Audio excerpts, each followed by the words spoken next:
मेरे बेटे को मारने की कोशिश की है। चैनल 14 से बातचीत में नेतन्याहू का यह दावा।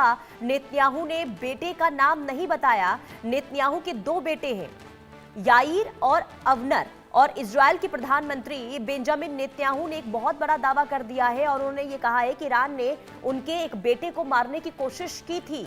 ये बेंजामिन नेतन्याहू कह रहे हैं। हालांकि उन्होंने ये नहीं बताया है कि ये कथित साजिश कब हुई थी, उनके किस बेटे को निशाना बनाया गया था, उसे अंजाम देने की कोशिश कितनी आगे तक पहुंची थी। लेकिन नेतन्याहू के इस आरोप से ये पता चलता है कि फरवरी में अमेरिका इजराइल का ईरान के खिलाफ युद्ध शुरू होने के बाद तनाव कितना बढ़ गया है और इस युद्ध के दौरान ईरान के supreme leader Ayatollah Ali Khamenei और कई अन्य बड़े ईरानी नेताओं की मौत हो चुकी है। और इजराइल में अक्टूबर 27 को आम चुनाव होने वाले हैं और चुनावों से 2 महीने पहले नेतन्याहू के गठबंधन की स्थिति कमजोर चल रही है और सर्वे ये बता रहा है कि उसकी हालत कमजोर है। लेकिन सर, यूके देवनाथ सर, मैं आपसे इस पर प्रतिक्रिया चाहूंगी। ये एक टीवी चैनल पर इंटरव्यू दिया गया बेंजामिन नेतन्याहू के द्वारा और उन्होंने ये कहा है कि उनके बेटे को मारने की साजिश हुई है। सर, इस पर प्रतिक्रिया चाहूंगी आपसे।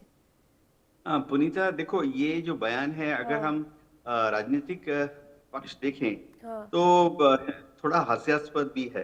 इजराइल ने कभी भी किसी ईरानी साइंटिस्ट, ईरानी जनरल या अब जैसे हमने देखा 28 फरवरी को ईरान के supreme leader Ayatollah Ali Khamenei और उनके 30 सहयोगियों को मार डाला बॉम्बिंग करके। तो ठीक है, वहां पर इजराइल में इलेक्शन है। इलेक्शन के माहौल में नेतन्याहू को पूरा समर्थन चाहिए, सहानुभूति चाहिए। इजराइल की पार्लियामेंट नेसेट में 120 सीटें होती है और 60 सीटें चाहिए बेंजामिन नेतन्याहू को सरकार बनाने के लिए फिर से। अब नेतन्याहू की अपनी जो पार्टी है, लिकुद पार्टी, उनके महज 34 सीटें हैं वहां पर। तो बाकी जो 26 सीटें हैं उसके लिए उन्हें दूसरी एक्सट्रीम राइट विंग ग्रुप्स के ऊपर निर्भर करना पड़ता है। बहुत ही खूंखार ज्यूज पार्टी हैं जिनका एक ही मकसद है कि किस तरह से इजराइल को जिंदा रखें और अरब कंट्रीज को पीछे धकेलें। तो नेतन्याहू शायद सहानुभूति बटोरने की कोशिश कर रहे हैं। नेतन्याहू के बेटे तो ऐसे भी यूरोप में, अमेरिका में रहते हैं। वहां पर उस देश की जो सुरक्षा तंत्र है, जैसे अमेरिका में तो FBI डायरेक्टली उनको प्रोटेक्शन देगी। तो ऐसा कुछ खतरा है क्या? ईरान ने हमेशा बार बार कहा है कि उसका ऐसा कभी लक्ष्य नहीं रहा कि किसी दुश्मन देश के किसी भी VIP, प्रधानमंत्री, प्रेसिडेंट या उसके परिवार को क्षति पहुंचाए।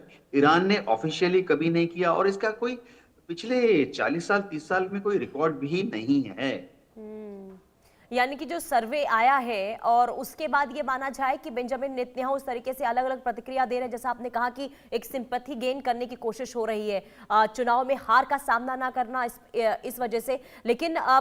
लेकिन सर, क्या वाकई में सिर्फ चुनाव की वजह से ईरान पर इतना बड़ा आरोप लगाना, ये तो फिर जंग को और ज्यादा भयानक बना सकता है ना सर?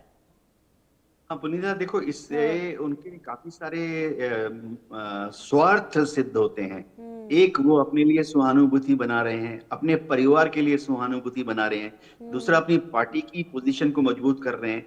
तीसरा, वो चाहते हैं कि ईरान की जो आम आवाम है उनमें जो युद्ध लड़ने की इच्छा, जो कि थोड़ी कम हो गई है। जाहिर बात है, ईरान की जो इजराइल की जो आम आवाम है उनमें युद्ध लड़ने की इच्छा थोड़ी कम हो गई है। देखिए, इतने साल से युद्ध हो रहा है, हमास के साथ युद्ध, अभी ईरान के साथ युद्ध। इजराइल की जो लोग हैं वो हैरान है, परेशान है। इसलिए जो अपोजिशन की 5 पार्टियां हैं, बड़ी पार्टियां, उनका जो कोalition है, उनको काफी बढ़त मिलती हुई दिखाई दे रही है। अपोजिशन पार्टीज बार बार ये कह रही हैं कि अगर इजराइल को आगे बढ़ना है तो उसे हमास, हिजबुल्लाह और हुती जैसे ऑर्गेनाइजेशन को खत्म करना है। और अगर सर बेंजामिन नेतन्याहू की तरफ से ये प्रतिक्रिया, अगर ये बयान सामने आया है तो कहीं ना कहीं ये भी बताता है कि ईरान के सामने इजराइल जो है वो कहीं ना कहीं कमजोर जरूर पड़ता हुआ नजर आ रहा है। बहुत शुक्रिया सर, इंडिया न्यूज के साथ जुड़ने के लिए और महत्वपूर्ण जानकारी देने के लिए। रुकते हैं एक छोटे से ब्रेक के लिए, देखते रहिए इंडिया न्यूज।